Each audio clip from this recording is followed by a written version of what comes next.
मैं परमेश्वर को धन्यवाद देता हूं कि परमेश्वर ने सबको एक और बार एक सुंदर अवसर को परमेश्वर ने दिया है ताकि हम परमेश्वर के वचन को हम अध्ययन कर सके। आइए हम प्रार्थना के साथ हम आगे बढ़े ताकि आज के अध्ययन में भी परमेश्वर हम सबों के साथ बातचीत करने पाए। आइए अपने मनों को तैयार करते हुए हम परमेश्वर की उपस्थिति में हम चले आए। हालेलुया। धन्यवाद स्वामी, धन्यवाद और अच्छा अनुग्रहकारी पिता प्रभु, इस संध्या के समय में एक और बार प्रभु हम तेरे चरणों तले आते हैं। प्रभु तो लगातार हम सबके साथ प्रभु तेरे वचन के जरिए हमसे आप प्रभु आप बात कर रहे हैं, उसके लिए आपको धन्यवाद देते हैं। और प्रभु इस समय को भी हम तेरे हाथ में अर्पण करते हैं और हम प्रार्थना करते हैं प्रभु पवित्र आत्मा की नियंत्रण में हम सौंपते हैं। तो ही प्रभु लगातार हमारे साथ बर्ताव करने के लिए हम प्रार्थना करते हैं कि नाम की महिमा होने पाए। प्रभु यीशु मसीह के नाम से प्रार्थना मांगते हैं पिता, आमीन आमीन। प्रभु यीशु मसीह के मधुर नाम से सबों को मैं बाइबल अध्ययन में स्वागत करता हूं और मैं परमेश्वर को धन्यवाद देता हूं कि प्रभु ने हमें एक सुंदर मौका को हमें परमेश्वर ने दिया है और परमेश्वर आज भी हमारे साथ बर्ताव करने पाए। और जैसे हम इस बाइबल अध्ययन में हम कर रहे हैं, हम यूहन्ना रचित सुसमाचार की किताब को हम लगातार हम अध्ययन कर रहे हैं। हम लगभग 6 अध्याय को हम लोग अध्ययन कर चुके हैं। और जैसे मैंने शुरुआत में इस अध्याय के इस किताब के शुरुआत में भी मैंने इस बात को कहा था, उसको मैं यहाँ भी जिक्र करने के लिए चाहूंगा, दोहराने के लिए चाहूंगा। ये किताब यूहन्ना रचित सुसमाचार, ये विश्वासी हो या सेवक हो, जो भी प्रभु पर विश्वास करते हैं वे और प्रभु को जानने का एक अच्छा एक किताब है। और परमेश्वर को जानने के लिए और परमेश्वर की प्रभु यीशु मसीह को और हम पहचानने के लिए ये एक अच्छा किताब है। और परमेश्वर में सहायता करें कि हम इस प्रभु के वचनों में हम बढ़ने के लिए और हम स्थिर होने के लिए प्रभु हमें सहायता करें और हमारे द्वारा, आपके द्वारा और कई लोग परमेश्वर के वचन को जानने के लिए परमेश्वर आपको सहायता करने पाए। और हम पिछले 6 अध्याय को हम लोगों ने 6 अध्याय में प्रभु पर विश्वास करने की कई बातों को हम लोगों ने देखा था। और मैं विश्वास करता हूं कि परमेश्वर आपसे बातें किया होगा और इसमें आप भी भाग लें। अन्य लोगों को भी आप बुला सकते हैं, निमंत्रण कर सकते हैं। और इसके जो पिछले अध्ययन की जो रिकॉर्डिंग्स है उसको भी आप सुन सकते हैं, अन्य लोगों को भी आप भेज सकते हैं ताकि वे भी परमेश्वर के वचन में बढ़ने के लिए एक अच्छा मौका उनका होगा। और आज हम इस यूहन्ना रचित सुसमाचार उसका 7वां अध्याय को हम इस वचन के अंतर्गत में आधार पर एक शीर्षक के तले हम अध्ययन करने जा रहे हैं। इस यूहन्ना 7 अध्याय का 38वां वचन को मैं पढ़ रहा हूं। यूहन्ना 7 का 38, जो मुझ पर विश्वास करेगा, जैसा पवित्र शास्त्र में आया है, उसके हृदय में से जीवन के जल की नदियां बह निकलेंगी। इसमें लिखा है, जो मुझ पर विश्वास करेगा, जैसा पवित्र शास्त्र में आया है, उसके हृदय में से जीवन के जल की नदियां बह निकलेंगी। आमीन। प्रभु यीशु मसीह यहाँ एक बहुत ही एक सुंदर एक बात को प्रभु यहाँ पे कहते हैं। क्या कहते हैं? जो मुझ पर विश्वास करेगा उसके जीवन के द्वारा क्या होगा? उनके जीवन से, वचन में लिखा है, वो जीवन के जल की नदियां उसमें से निकलेंगी करके वचन कहता है। परमेश्वर हमें पाप के अंधकार में से हमें उस उद्धार के ज्योति में परमेश्वर आप और में ले आया। हालेलुया। और वैसे ही हमें संसार और शैतान की बंधन में से छुड़ा के हमें उस आजादी में, उद्धार के आजादी में परमेश्वर ने हमें लेके आया। वैसे हमें मृत्यु की दशा में से परमेश्वर हमें छुड़ाकर हमें जीवन में परमेश्वर लेके आया। और हमें ना केवल उसने उस हमारे एक जीवन को दिया, जैसे वचन कहता है, जो यूहन्ना रचित सुसमाचार में लगातार हम अध्ययन कर रहे हैं, पढ़ रहे हैं, अनंत जीवन परमेश्वर हमें आप और हमें दिया है। और ये अनंत जीवन न केवल हमारे लिए लेकिन हमारे द्वारा और कई लोग पाने के लिए परमेश्वर हमें उस पर विश्वास करने का मौका दिया है। और आज भी हम जैसे परमेश्वर के वचन को अध्ययन करेंगे और प्रभु को जानने के लिए प्रभु हमें सहायता करें। इस अध्याय के संदर्भ को मैं पहले दिखाने के लिए चाहूंगा ताकि हम सही तौर से इसको समझ सके। इसका पहला वचन को देखिएगा, यूहन्ना 7 अध्याय का 1 वचन को देखिएगा। इन बातों के बाद यीशु गलील में फिरता रहा, क्योंकि यहूदी उसे मार डालने का यत्न कर रहे थे, इसलिए वो यहूदिया में फिरना न चाहता था।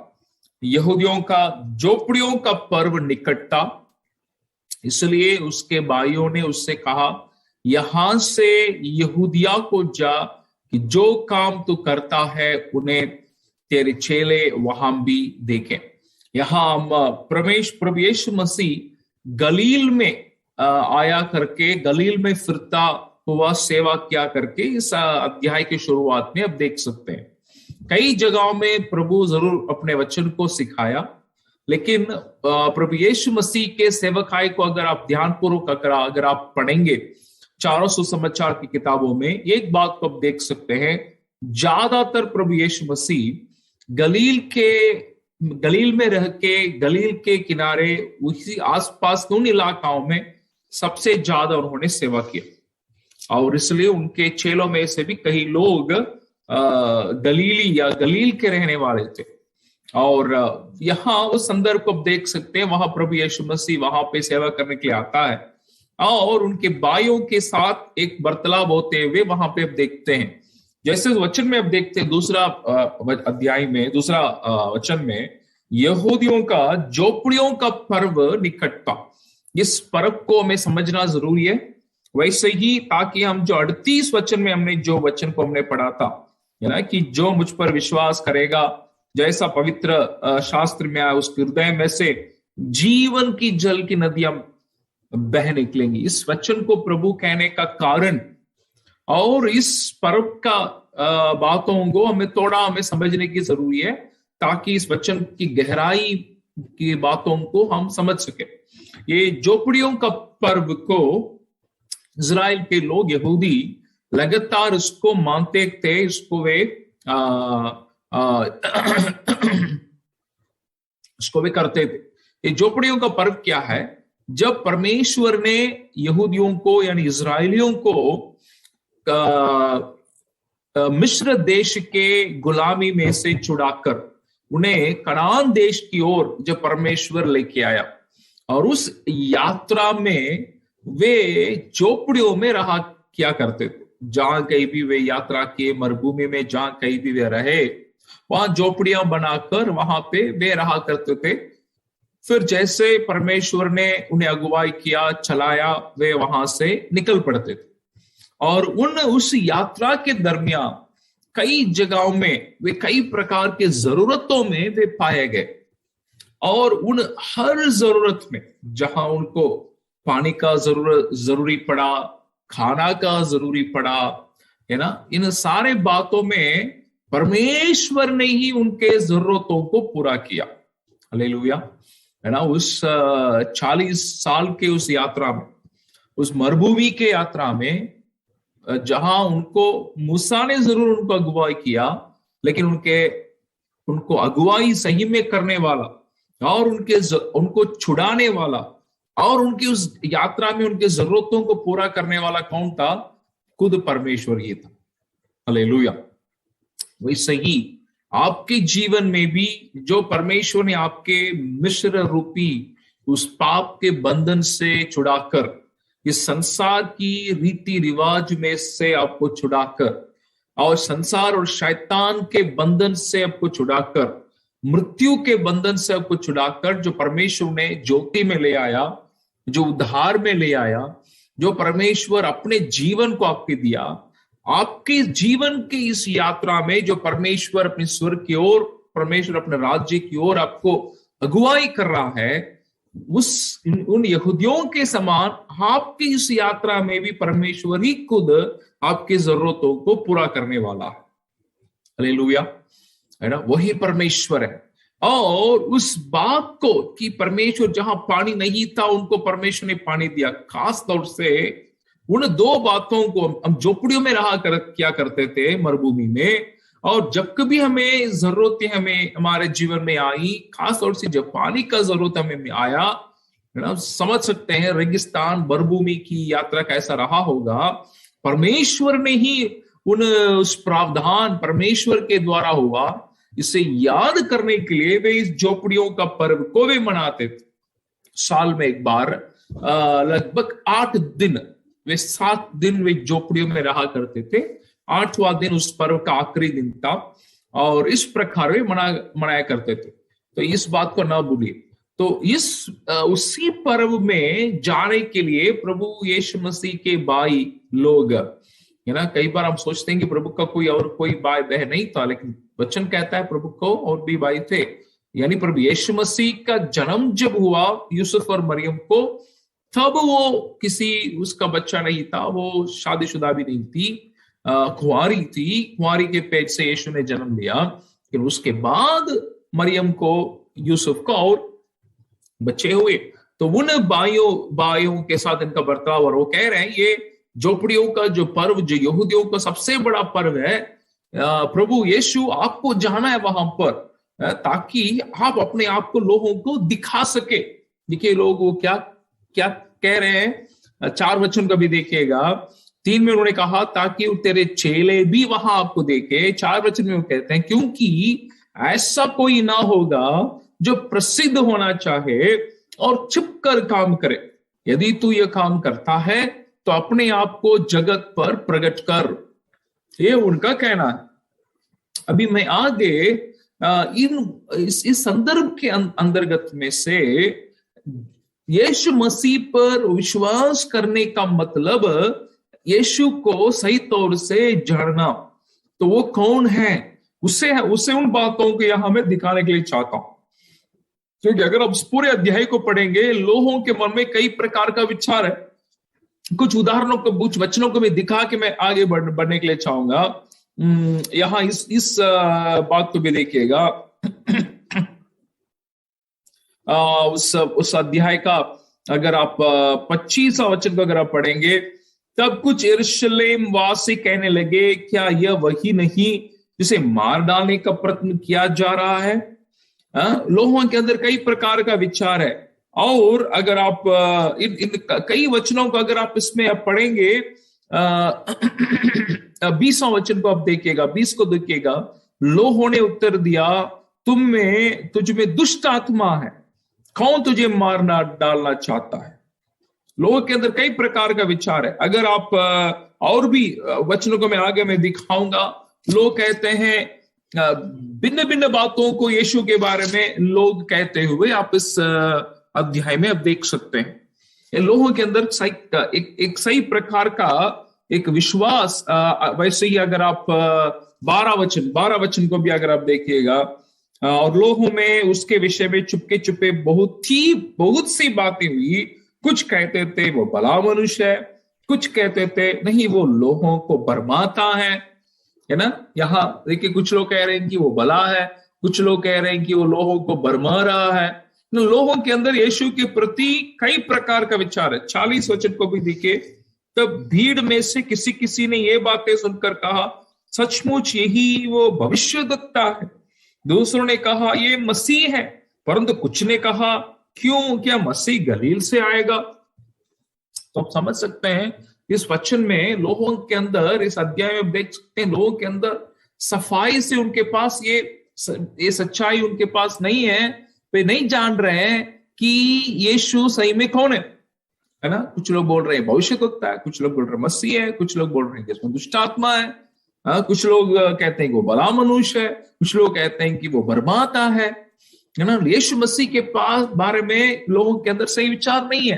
तो यहां इस अध्याय में प्रभु अपने को दिखाने के लिए चाहता है इन वचनों के जरिए कि वो सही में वो कौन है।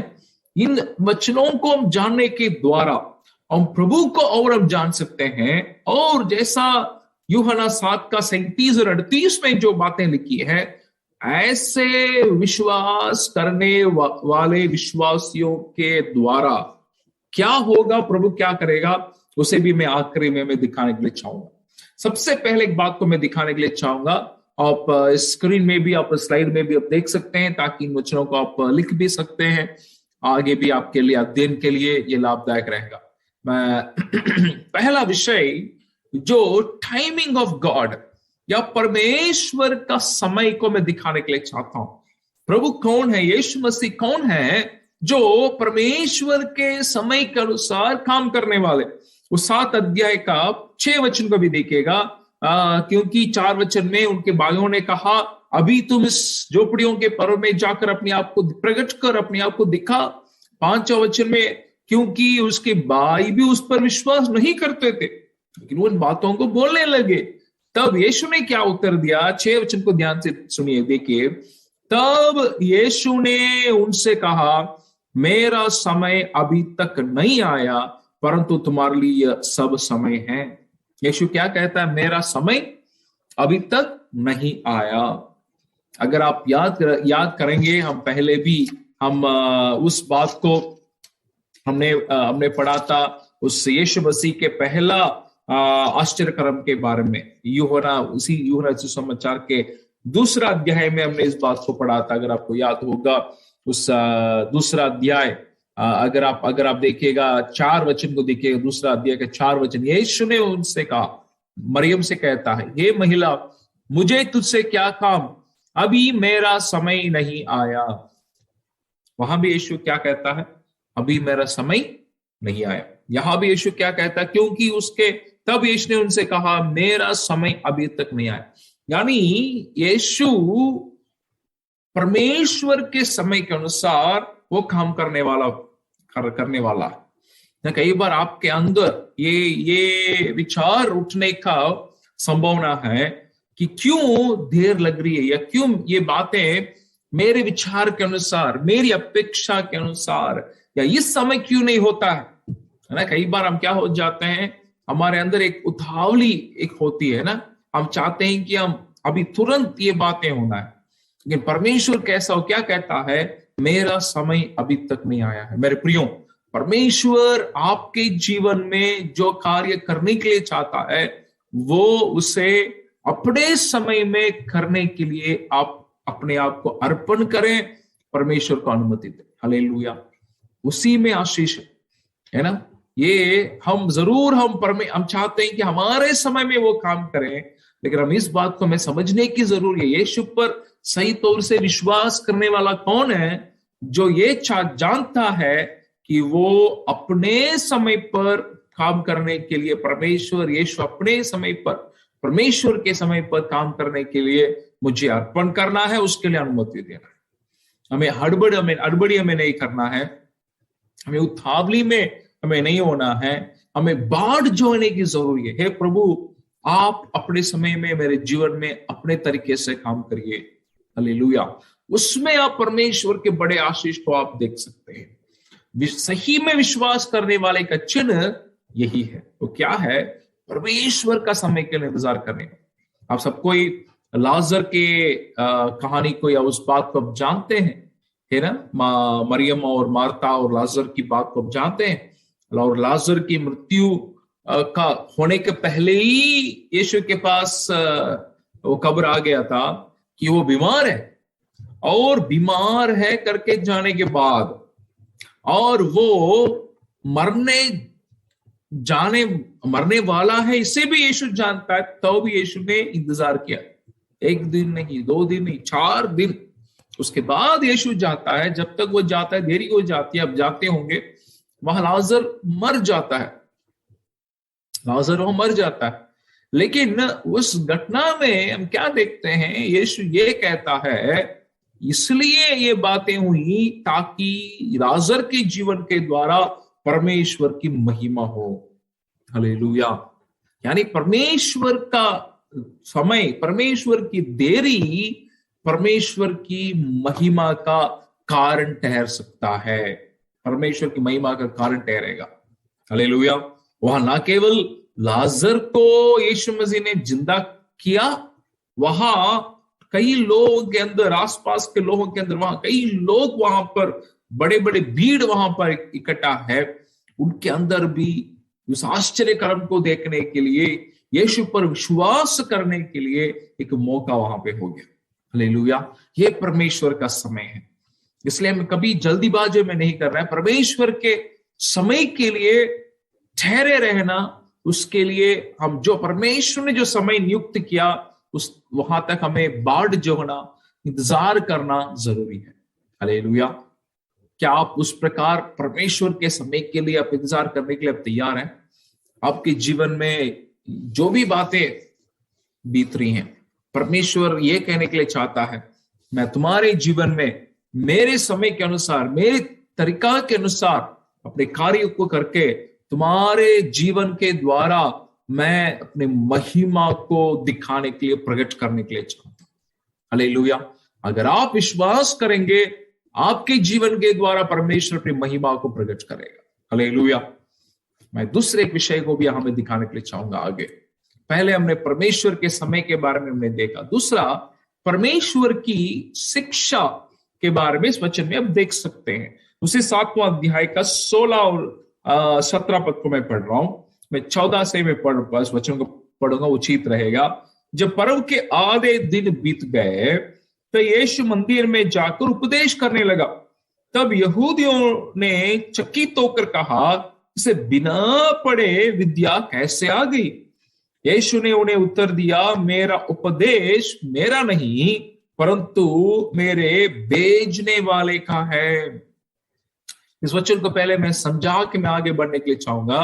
या प्रभु यीशु मसीह उस पर्व के आधे पर्व के बीच में मंदिर में जाकर, आराधनालय में जाकर उपदेश दे रहा है, लेकिन लोगों के अंदर क्या विचार हो रही है?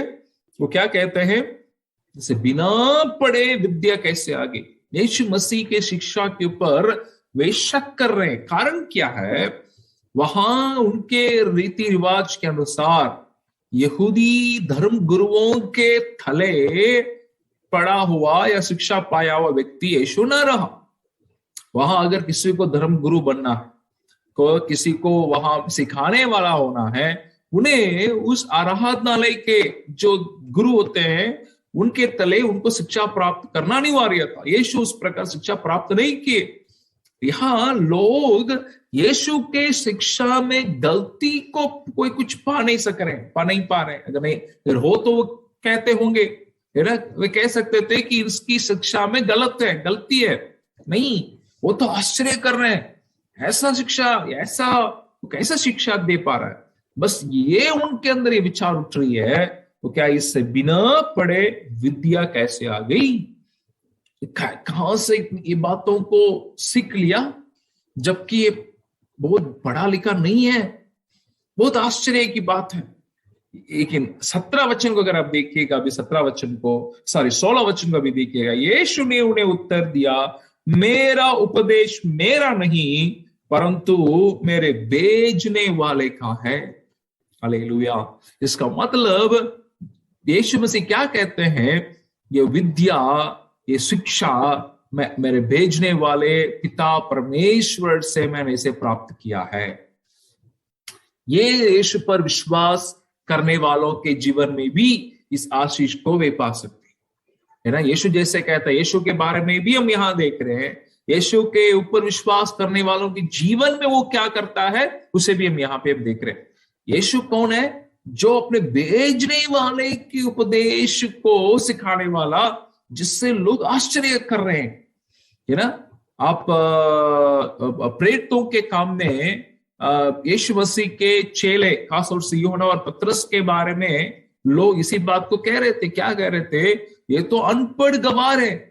लोग वही कह रहे थे यूहन्ना और पतरस को देखकर। कहने लगे इनके अंदर, ये लोग कहने लगे कि ये तो संसार को उलट पुलट करने वाले हैं, ये तो अनपढ़ गवार है। लेकिन इनके अंदर इतनी ये बातें कहां से आई? आश्चर्य करने लगे। और वचन कहता है प्रेरितों के काम में वे ये जान लिए थे, ये जाने कि वे प्रभु यीशु मसीह के संग, यीशु मसीह के साथ रहते थे। हालेलुया। इसका मतलब यीशु पिता के साथ रहने के कारण, पिता के द्वारा भेजे जाने के कारण, उनकी शिक्षा के द्वारा लोग सच्चाई को देख सके, शिक्षा में परमेश्वर के अधिकार को देख सके और परमेश्वर का महिमा कर सके। वैसे चेलों के जीवन में वे अनपढ़ करके लोग जानने के बावजूद वे प्रभु यीशु मसीह के साथ रहने के कारण वे इस प्रकार के कार्य को कर सक रहे करके वे लोगों ने पहचाना। मेरे प्रियो, क्या आप यीशु को इस प्रकार पहचानते हैं और यीशु के जैसे उस परमेश्वर के शिक्षा को पाने के लिए क्या आपने अपने को सौंपा है? हालेलुया। मैं परमेश्वर को धन्यवाद देता हूं कि आप लोगों ने समय निकाला और इस अध्ययन में आप शामिल हुए हैं। इसके लिए मैं परमेश्वर को धन्यवाद देता हूं। ये आपका मन में आपका मनसा को ये दिखाता है कि आप कितना परमेश्वर के वचन से प्यार करते हैं। ये आपके मनसा को दिखाता है कि आप कितना परमेश्वर के वचन को और जानने के लिए चाहते हैं। इसके लिए मैं परमेश्वर को धन्यवाद देता हूं। और वैसे ही यशायाह नबी की किताब में भी हम इस वचन को देख सकते हैं। यशायाह नबी ये कहता है, परमेश्वर क्या करने के लिए चाहता है? वो हमारे कान को खोलने के लिए चाहता है ना। उस वचन को अगर आप पढ़ने के लिए अगर आप चाहेंगे, बहुत एक सुंदर बात को कहता है, परमेश्वर हमारे कान को खोलने के लिए चाहता है। क्यों? ताकि हमें वो सिखाने के लिए वो चाहता है। यशायाह उसका 50वां अध्याय में इसको आप देख सकते हैं। यशायाह 50 अध्याय का 4 और 5 और 6 वचन को बाद में पढ़ लीजिएगा। यशायाह 50वां अध्याय का 4, 5 और 6। यहां वचनों में क्या देख सकते हैं? बाइबल ये कहते हुए सिखाते हुए कि परमेश्वर हमें नित्य भोर हमारे कान को खोलने के लिए चाहता है, ताकि हम एक शिष्य के समान हम परमेश्वर के वचन को, परमेश्वर के वाणी को, परमेश्वर की आवाज को हम सुन सके। हालेलुया। क्यों? क्योंकि वो हमें एक सिखाने वाले का जीव को वो हमें देने के लिए चाहता है। हालेलुया। उसी को आप उस यशायाह के उस वचन में आप पा सकते हैं। यानी परमेश्वर क्या करने के लिए चाहता है आपके जीवन में, मेरे जीवन में? हम परमेश्वर की शिक्षा को, परमेश्वर से हम उस शिक्षा को प्राप्त करने के लिए परमेश्वर चाहता है। हालेलुया, है ना। ताकि आपके वचन के द्वारा, आपके मुंह के द्वारा लोग परमेश्वर के शिक्षा को, परमेश्वर के उपदेश को, परमेश्वर के आशीष के वचनों को, सच्चाई को, उद्धार के वचन को, जीवन के वचन को लोग आपसे भी प्राप्त कर सके। हालेलुया। और आप भी परमेश्वर के वचन की आशीष को आप अपने जीवन में आप प्राप्त करें। यीशु कौन है? परमेश्वर के शिक्षा, परमेश्वर के उपदेश को पाया होती। उसका एक और दूसरा पहलू को मैं दिखाने के लिए चाहूंगा, जो 17 वचन में आप देखिएगा। अभी 17 वचन, 7 का 17, यदि कोई उसकी इच्छा पर चलना चाहे तो वह इस उपदेश के विषय में जान जाएगा कि यह परमेश्वर की ओर से है या मैं अपने ओर से कहता हूं। परमेश्वर की उपदेश, परमेश्वर की शिक्षा को जानने वाला व्यक्ति कौन है? यदि कोई उसकी इच्छा पर चलना चाहे, इसका मतलब जो परमेश्वर की इच्छा को जानने वाला व्यक्ति, वो परमेश्वर की इच्छा के अनुसार चलने वाला व्यक्ति है। हालेलुया। फिर से उसको मैं दोहराने के लिए चाहता हूं। परमेश्वर के उपदेश या परमेश्वर की शिक्षा को जानने वाला व्यक्ति कौन है? वो सिर्फ जानने वाला, जानकारी रखने वाला सिर्फ नहीं है, लेकिन उस परमेश्वर के शिक्षा, परमेश्वर की उपदेश, उस परमेश्वर की इच्छा को जो उसका वचन प्रकट करती है, उसके अनुसार चलने वाला व्यक्ति है। हालेलुया। उसके अनुसार चलने वाला व्यक्ति है। अगर जब आप नहम्याह की किताब को पढ़ेंगे, वहां लोग वो शहर पनाह बनने के बाद उस नहम्याह के नेतृत्व में वहां शहर सुरक्षित किए जाने के बाद और उस शहर के अंदर बाबुल के बंदुआई से छुड़ाए हुए लोग अभी वहां बसने के बाद वे एक काम को भी करते हैं। सारे बातों को विवरण से बताने के लिए समय नहीं, लेकिन मैं उस बात को बस जिक्र कर रहा हूं।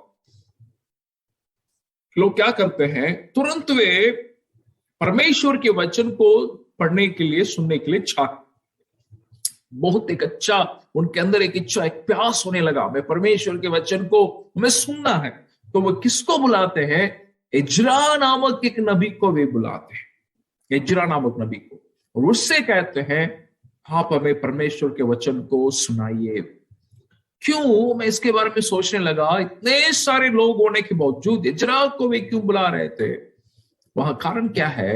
जरूर नेहमिया वहां यरूशलेम में आने के पहले ही एक झुंड को बाबुल में से अगुवाई करके इजरा लेके आ गया था पहले, और मंदिर के फिर से उसको निर्माण करने में के काम में वो लगा हुआ था। वो पूरा नहीं कर सका था, लेकिन उसमें लगा हुआ था, क्योंकि वो जगह सुरक्षित नहीं थी अब तक।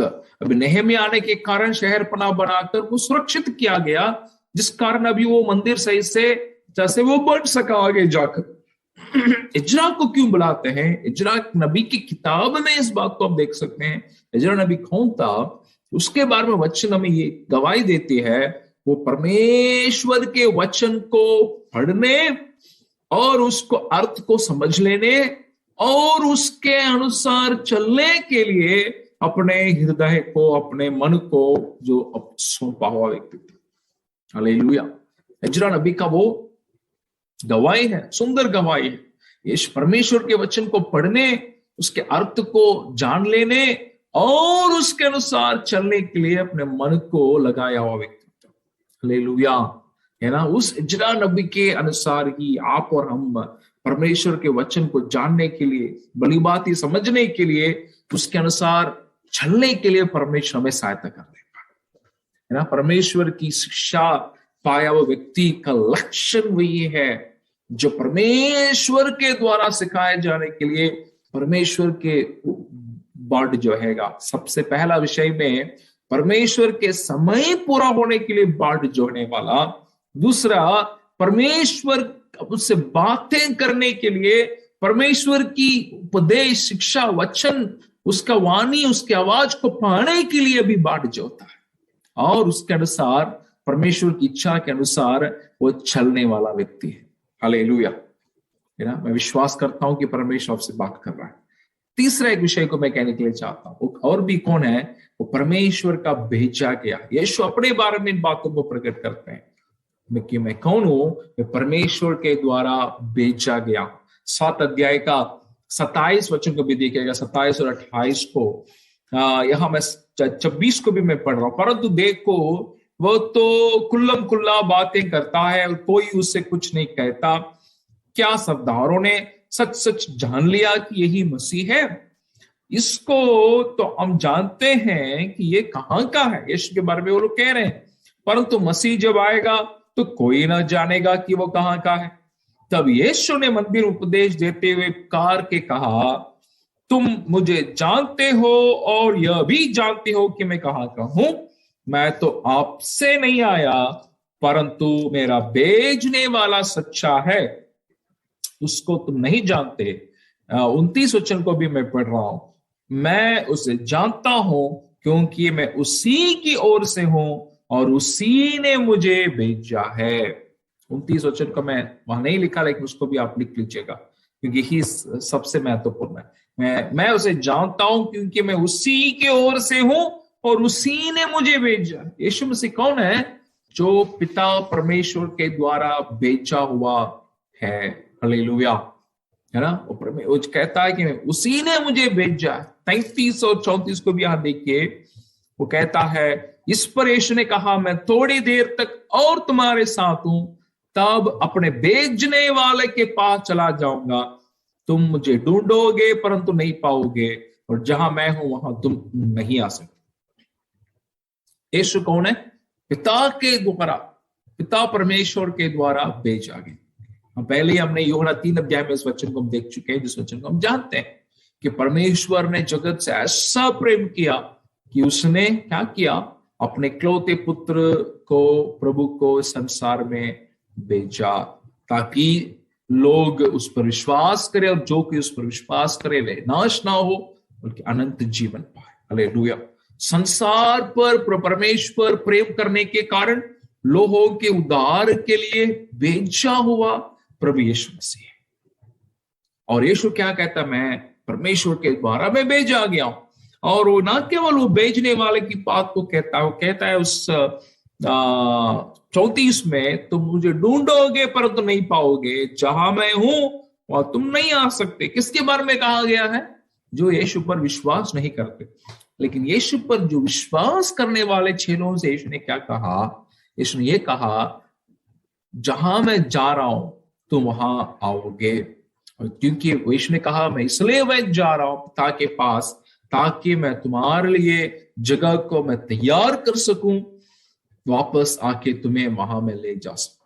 हालेलुया। है ना? यीशु कौन है? परमेश्वर के द्वारा भेजा गया, इसको हम जानते हैं। और वो पिता के पास गया ताकि आप और मेरे लिए जगह को तैयार कर सके, और वापस आ रहा है ताकि हमें वहां वो ले जा सके। हालेलुया। प्रभु का आगमन भी निकट है मेरे प्रियो। लेकिन इसमें एक और बात, इसमें एक सच्चाई हमें जानने की जरूरी है। जैसा हम जानते हैं कि वो परमेश्वर के द्वारा भेजा गया है, वैसे आप भी परमेश्वर के द्वारा भेजे गए हैं। क्योंकि यीशु ने क्या कहा आगे के वचनों में, मैं आगे में दिखाऊंगा। यीशु ये कहता है, जैसा पिता ने मुझे भेजा वैसे मैं तुम्हें भेजता हूं। हालेलुया। इसने क्या कहा? जैसा पिता ने मुझे भेजा वैसे मैं तुम्हें भेजता हूं। मेरे प्रियो, जो यीशु पर विश्वास करता है वो कौन है? वो परमेश्वर के द्वारा भेजा गया व्यक्ति है। इसलिए यीशु स्वर्ग धारण करने के पहले यीशु ने अपने चेलों से क्या कहा था? तुम ठहरे रहो, तुम यहां इंतजार करो, यरूशलेम में इंतजार करो, ऊपर से तुम्हारे लिए, तुम्हारे ऊपर परमेश्वर की सामर्थ तुम्हारे लिए दिया जाएगा, तब तक तुम बाट जोहते रहना। क्यों? ताकि तुम सुसमाचार को लेके इस संसार में जा सके। हालेलुया। तीसरे इस बात में भी हम इस बात को, बाट जोड़ने की बात को हम देखते हैं। हम यीशु पर विश्वास करने वाला व्यक्ति कौन है? वो बाट जोड़ने वाला व्यक्ति। क्यों बाट जोड़ता है? ताकि वो परमेश्वर के द्वारा संसार में उसके शुभ संदेश को, सुसमाचार को लेकर फैलाने के लिए भेजा जाए। हालेलुया। इसको मैं पहले ही मैं कह चुका हूं, लेकिन अभी भी उसको मैं आपको याद दिलाने की चाहता हूं। उस भेजने के समय यीशु मसीह ने अपने चेलों से एक बात को कहा, दो बातों को कहा। एक, संसार, इस पृथ्वी में और आसमान, आकाश और पृथ्वी में सारा अधिकार मुझे दिया गया है, इसलिए तुम जाओ, सारे जगत में यीशु समाचार प्रचार करो। सारा अधिकार जिसके पास है वो परमेश्वर आपको अधिकार देकर भेजता है। वैसे उस आज्ञा को देखकर यीशु ने क्या कहा मेरे प्रिय? यीशु ने यह कहा कि देखो, सदैव मैं संसार के अंत तक मैं तुम्हारे संग हूं। हालेलुया। कितना बड़ा वायदा है। एक बड़े अधिकार को परमेश्वर देकर हमें बेचता है, और एक बहुत बड़ा वायदा को हमें देकर वो बेचता है। मेरे प्रियो, उस पर विश्वास करने वाले कौन है? उस पर बाढ़ जोड़ने वाले। क्यों वे बाढ़ जोड़ते हैं? ताकि वे यीशु के द्वारा भेजे जाए।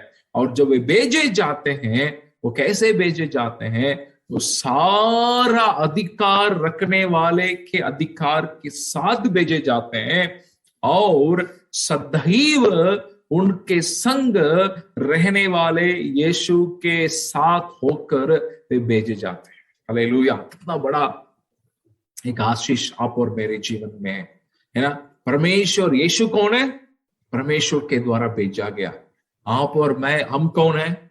हम भी परमेश्वर के द्वारा, जैसे यीशु ने कहा, जैसा पिता ने मुझे भेजा है वैसे मैं तुम्हें भेजने के लिए चाहता हूं, वैसे मैं तुम्हें भेजता हूं। चाहता नहीं, भेजने का मैसेज है, से तुम्हें भेजता हूं। और कैसे भेजता हूं? सारा अधिकार को जो मैं पाकर तुम्हें भेजता हूं, और सदैव तुम्हारे संग मैं होकर तुम्हें मैं भेजता हूं। हालेलुया।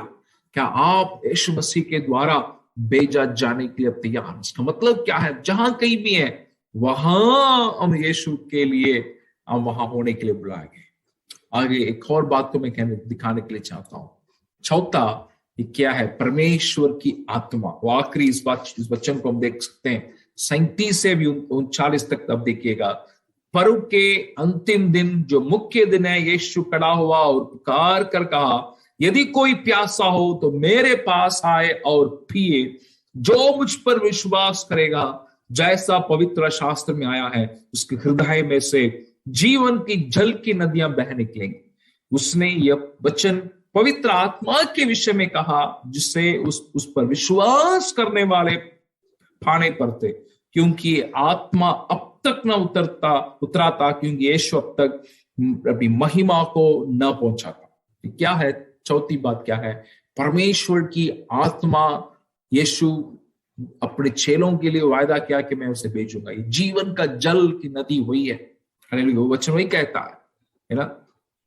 कि यहाँ बहुत एक सुंदर बात क्या है, यहां भी आप बाढ़ जो होने की बात को देख सकते हैं। मैं दो बातों के यहां मैं एक गुड बात को मैं आपको दिखाने के लिए चाहूंगा। यीशु ने कहा तुम बाढ़ जो हो। क्यों बाढ़ जो हो? यरूशलेम में बाढ़ जो हो, कारण क्या है? चेलों से कहा कि तुम्हें ऊपर से वो महिमा, वो सामर्थ तुम पर आना है।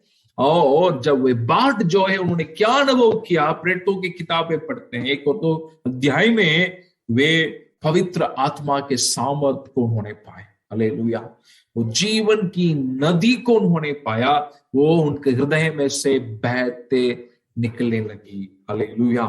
और यहां मैंने कहा था, ये सारी बातें कब घट रही है? वो झोपड़ियों का पर्व में घट रही है। उसको मैं यहां जोड़ने के लिए मैं चाहता हूं। भी मैंने आपसे, जैसे मैंने कहा, ये झोपड़ियों का पर्व को वे क्यों मनाते थे?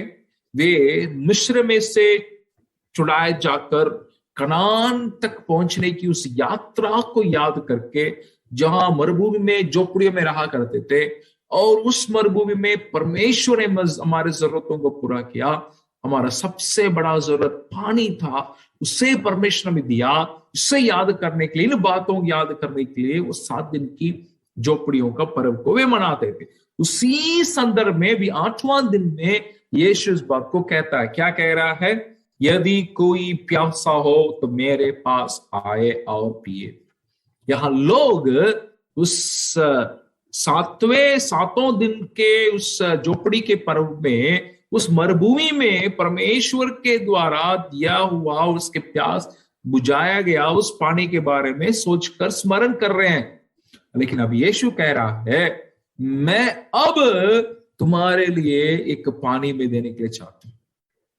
तो उस पानी के बारे में सोच रहे हो जो परमेश्वर ने उस मरुभूमि में उनको पिलाया था, लेकिन अब मैं एक और नया पानी में देने के लिए चाहता हूं। अब मैं देने के लिए चाहता हूं, और ये ना केवल एक पानी है जो ना केवल तुम्हारे प्यास को बुझाएगा, लेकिन और लोगों के आत्मिक प्यास को भी बुझाने लायक ये तुम्हारे अंदर जीवन की जल की नदी बन जाएगी। हालेलुया।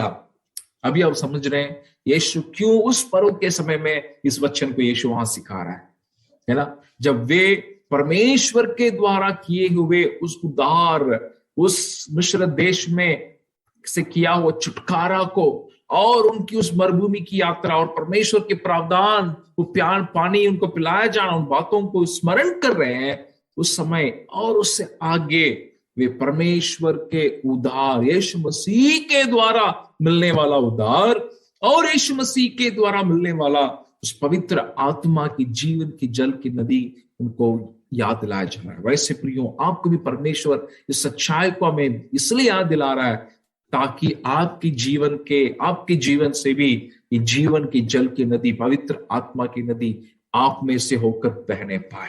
हालेलुया। जहां कहीं भी ये नदी बहेगी वहां उद्धार है। जहां कहीं भी ये नदी बहेगी वहां आशीष है। जहां कहीं भी ये नदी बहेगी वहां लोग छुटकारा प्राप्त करेंगे। जहां कहीं भी ये नदी बहेगी वहां चंगाई है। इस बातों को आप प्रेरितों के काम में भी पढ़ सकते हैं। समय के कारण मैं ज्यादा नहीं आगे बढ़ना के लिए चाहता हूं, लेकिन आपके अंदर ये प्यास होना जरूरी है। ये पवित्र आत्मा की नदी मुझ में बह निकलना है। हालेलुया। ताकि इन आशीषों को आप भी और आपके द्वारा अन्य लोग भी प्राप्त कर सकें। और एक 4 बातों के लिए बाढ़ जोड़ने वाला व्यक्ति को परमेश्वर क्या करता है, 5वां एक बात को दिखाकर मैं अंत करने के लिए चाहता हूं। उसे वो परमेश्वर की गवाही बनाता है। परमेश्वर का गवाह बनाता है ताकि वो परमेश्वर की गवाही को पेश कर सके। 7वां अध्याय का 13 और 50 वचन को दिखा के मैं प्रार्थना के साथ अंत करूंगा। अभी 7वां अध्याय का 13 वचन को देखिएगा। तो भी यहूदियों के डर के मारे कोई व्यक्ति उसके विषय में खुलकर नहीं बोलता था। अभी लोगों के अंदर डर है, हम यीशु मसीह के बारे में बोलेंगे, हम भी मारे जाएंगे, हम पकड़े जाएंगे, हमारे साथ कुछ बातें किए जाएगी, तिरस्कृत किए जाएंगे। इसलिए वो क्या किए, डर के मारे कोई व्यक्ति खुलकर यीशु के बारे में नहीं बोलता था। छिपे छिपे बोल रहे, खुलकर नहीं बोल रहे। लेकिन एक व्यक्ति को इसी अध्याय में से मैं दिखा के मैं अंत करने के लिए चाहता हूँ। 7 अध्याय के 50वां वचन पर भी देखिएगा। अभी 46 से भी देखिए, 45 से भी देखिए, बहुत सुंदर एक घटना है।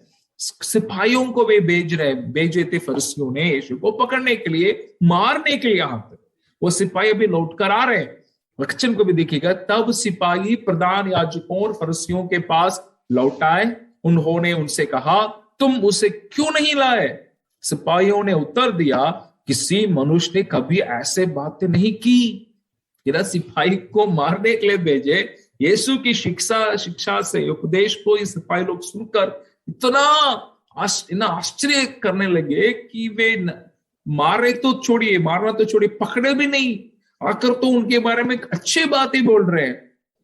कई बार हम सोचते हैं कि ये लोग प्रभु को नहीं जानेंगे, प्रभु का विरोध करेंगे, लेकिन आप जब यीशु की गवाही देंगे, आप आश्चर्य करेंगे कि ऐसे लोग भी यीशु के पक्ष में आते हुए। हालेलुया। और आगे देखिए, सिपाहियों ने इन बातों 47 वचन, फरिसियों ने उनको उत्तर दिया, क्या तुम भी भरमाए गए हो? क्या सरदारों या फरिसियों में से किसी ने भी उस पर विश्वास किया है? परंतु ये लोग जो व्यवस्था नहीं जानते शापित हैं। वे 50 वचन को देखिए। निकोदेमुस ने जो पहले उसके पास आया था और उनमें से एक था, उन फरिसियों में से एक निकोदेमुस जो पहले हमने देखा, जो यीशु के पास आया, वो क्या कहा? उनसे कहा, क्या हमारी व्यवस्था किसी व्यक्ति को जब तक पहले उसकी सुनकर जान न ले कि वो क्या करता है दोषी ठहराती है? उन्होंने उसे उत्तर दिया, क्या तू भी गलील का है? ढूंढ और देख कि गलील से कोई भविष्यद्वक्ता प्रकट नहीं होने का। क्या हो रहा है? निकोदेमुस यीशु के पास पहले आ चुका है, वो रात में आया था, यीशु के बातों को सुन चुका है, फिर से जन्म लेने की उन बातों को जान चुका है। अभी विरोध करने वाले फरिसियों के बीच धैर्य के साथ, हिम्मत के साथ वो कहता है, हमारा शिक्षा क्या, हमें उपदेश में क्या देती है? किसी की बात को मैं पहले सही से जानना, सुनना जरूरी है। हालेलुया। लोग यीशु के बारे में खुलकर बातें करने के लिए चिप रहे थे, डर रहे थे। उस समय निकोदेमुस फरिसियों के बीच में से यीशु का गवाह होने के लिए वहां वो खड़ा हो सकता। हालेलुया। इसका मतलब क्या है? परमेश्वर आप उसके ऊपर विश्वास करने वाले हैं, निकोदेमुस के जैसे जो दोबारा जन्म ले चुके हैं, आपके जीवन में आपको भी परमेश्वर अपना गवाही बनाने के लिए चाहता है। हालेलुया। जो परमेश्वर की गवाह होने के लिए चाहता है, उसकी गवाही बताने के लिए चाहता है, वो बाढ़ जोड़ने वाला व्यक्ति है, उस पर विश्वास करने वाला व्यक्ति है। वो क्या करेगा? सबसे पहले वो ये जानता है, वो परमेश्वर के समय में काम करने वाला प्रभु यीशु मसीह, इसलिए मैं उसके समय के लिए बाढ़ जोड़ूंगा। क्या आप उसके समय के लिए बाढ़ जोड़ने के लिए तैयार है?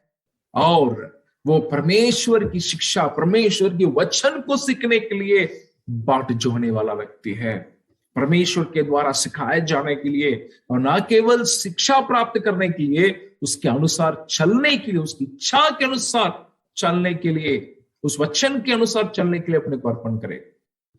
और जो परमेश्वर के द्वारा मैं भेजा गया हूं करके वो जानता है, वो बाट जोड़ेगा ताकि परमेश्वर का अधिकार और उसकी उपस्थिति में से उसके संगति को प्राप्त करके भेजा जाए। और चौथा, वो बाढ़ जोएगा ताकि परमेश्वर की आत्मा को प्राप्त करके उस जीवन की जल की नदी उसमें से बह निकलते हुए परमेश्वर की गवाह होने के लिए बाढ़ जोने वाला व्यक्ति ठहरेगा। हालेलुया।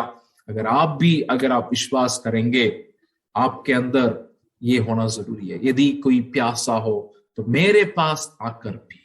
हालेलुया। अगर आप प्यासे हैं, परमेश्वर चाहता है कि आप उसके पास जाएं, उससे पिए, उस जीवन की जल की नदी, पवित्र आत्मा को पाए, ताकि परमेश्वर आपके द्वारा, आपको परमेश्वर अपना गवाही बना सके। हालेलुया। आइए प्रार्थना करें ताकि इस परमेश्वर के वचन की आशीष आपके जीवन में भी आए और लगातार परमेश्वर आपको भी इस्तेमाल करें। आइए प्रार्थना करें। अनुग्रहकारी पिता, आपको धन्यवाद देते हैं प्रभु, आज हमने इन बातों को देखा जो आप पर विश्वास करने वाले प्रभु किन किन बातों को प्रभु आप जानता है, और वो उसके जीवन में आप जो बातों को करते हैं, जिन बातों के लिए वो बाढ़ जोता है, उसे भी आपने आज हमें दिखाया। उसके लिए हम आपको धन्यवाद देते हैं राजा। हालेलुया। हम तेरे समय के लिए बाढ़ जोने वाले हमें बनाइए। हालेलुया। तेरा वचन, तेरे उपदेश को समझने के लिए बाढ़ जोने पाए, और आपके द्वारा भेजे जाने के लिए हम बाढ़ जोए, और आपके पवित्र आत्मा की सामर्थ को पाने के लिए हम बाढ़ जोए, ताकि हम प्रभु, हम तेरे गवाह हम ठहर कर हम तेरी महिमा हम कर सके। हालेलुया। हमारे अंदर वो प्यास हमें देने के लिए प्रार्थना करते हैं। इस वचन के आशीष सबों के जीवन में होने पाए। लगातार हमें सबों के साथ बर्ताव करिए और उनके द्वारा तेरे नाम की महिमा करिए। स्वामी उद्धार करता प्रभु यीशु मसीह के नाम से इस प्रार्थना को मांगते हैं। दया से सुनिए और ग्रहण कीजिए।